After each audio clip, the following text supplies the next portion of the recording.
Hey, I'm Chanelle. I'm from Montreal, Canada, and I have Turner syndrome.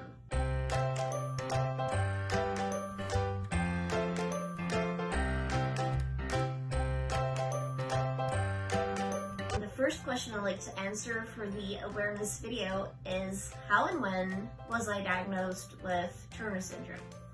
Well, I was diagnosed back in 1998. I was just 8 years old at the time.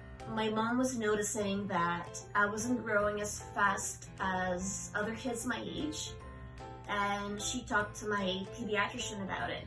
He told her that I was short because my mom was also short. He wouldn't have me tested at first, but my mom insisted, and finally he agreed to have me tested. And when the test results came back, that's how we found out that I had mosaic Turner syndrome. Then I had my first appointment with an endocrinologist, and she recommended growth hormones. I was on them from ages 8 to 16, and today I'm 4 foot 11 inches tall. How do you approach sharing your Turner syndrome diagnosis with other people? At first, I wouldn't really share it with other people. I just tell myself that it wasn't any of their business, that it wasn't really relevant. But now I'm 30, so for a few years already, people have been asking me if I want to have children one day, and when I tell them that I don't think it's gonna happen for me, I just explain to them that I have Turner syndrome, and I tell them what Turner syndrome is, basically. How has Turner syndrome affected your self-esteem in the past? I would say that Turner syndrome affected my self-esteem a lot more when I was a kid. I remember feeling really different from other kids my age, especially other girls my age. But then my mom always told me that everybody had a little thing that made them different from everybody else. For me, it was Turner syndrome. For other people, it was something else. And then as I grew older, I really understood the significance of that. And today, well, I don't feel much different from other women. I would say that Turner syndrome does not really affect my self-esteem anymore. What would you tell a young woman being diagnosed with Turner syndrome? The first thing I would tell a young woman diagnosed with Turner syndrome is it's gonna be okay. I would probably recommend growth hormones if she's willing to try it. I took growth hormones for 8 years. I really don't regret it.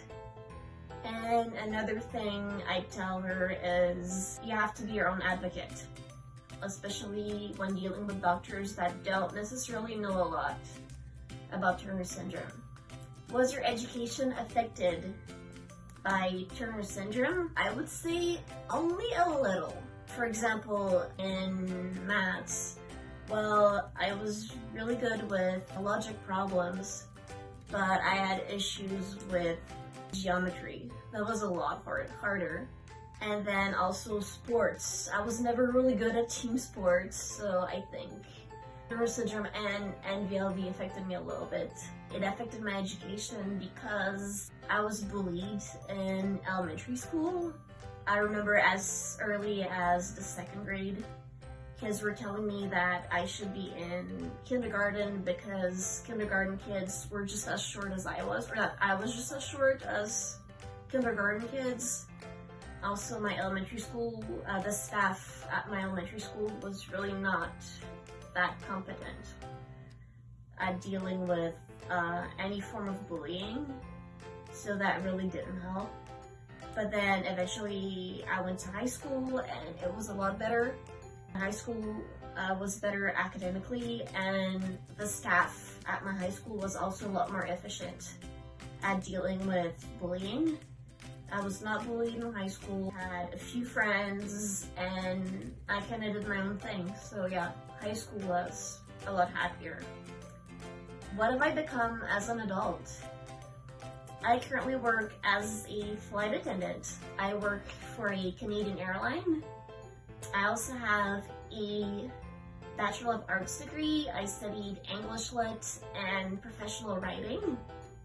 At the moment, I'm finishing a TESOL certificate. TESOL stands for Teaching English as a Second Language. I might eventually go into education. I still love aviation. I have to choose. Why is raising awareness of Turner syndrome important? Well, it's important because the more we know about Turner syndrome, the better we can take care of ourselves, the better we can take care of our health. Just for example, in '98, when I was diagnosed, my endocrinologist didn't know that a lot of girls with Turner syndrome also had celiac disease. I found out I had celiac in 2017. I'm on a very strict gluten-free diet now. I have more energy, it's better for my health, and I've gained a little weight, which is good in my case. So yeah, I only know that I'm celiac because somebody out there did research. So the more we advocate for ourselves, the more research scientists will do, the more we'll know. And I think there's a lot we don't know about Turner syndrome yet. So thanks for watching.